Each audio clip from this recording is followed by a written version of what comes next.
As the fragile ceasefire between Israel and Hamas hangs by a thread, conflicting reports have emerged regarding Egypt's proposal for a 2-week extension. The proposal, aimed at de-escalating tensions and paving the way for further negotiations, has reportedly been met with a denial from Israeli officials. This development comes amid heightened anxieties and a palpable sense of uncertainty in the region. The Egyptian proposal, according to sources, outlines a 2-week extension to the initial phase of the ceasefire, providing a crucial window for dialogue and a potential roadmap towards a more lasting agreement. A key element of the proposal reportedly involves the release of 3 Israeli hostages currently held by Hamas, along with the return of the bodies of 3 deceased Israelis.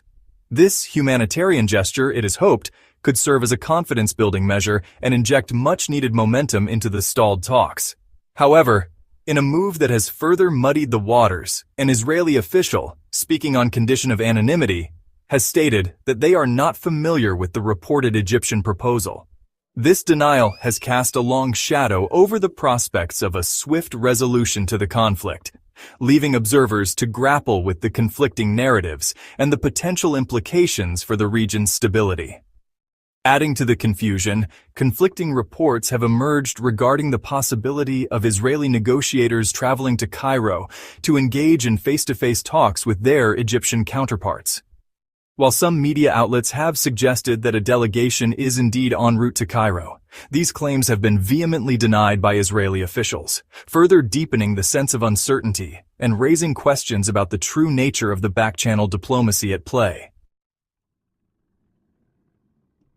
The already dire humanitarian situation in Gaza has been exacerbated by Israel's recent decision to halt the flow of humanitarian aid into the besieged enclave.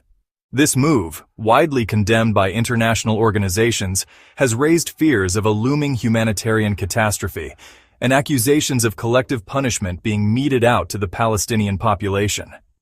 The decision to halt aid, according to Israeli officials, is directly linked to Hamas's rejection of the Witkoff framework, a U.S.-backed proposal that outlined a phased approach to the release of hostages and the establishment of a permanent ceasefire.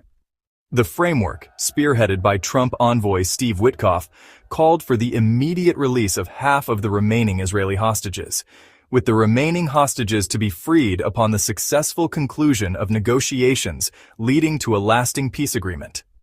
However, Hamas has vehemently rejected the Witkoff framework, denouncing it as a non-starter and accusing Israel of using the humanitarian plight of Gazans as a bargaining chip in the negotiations.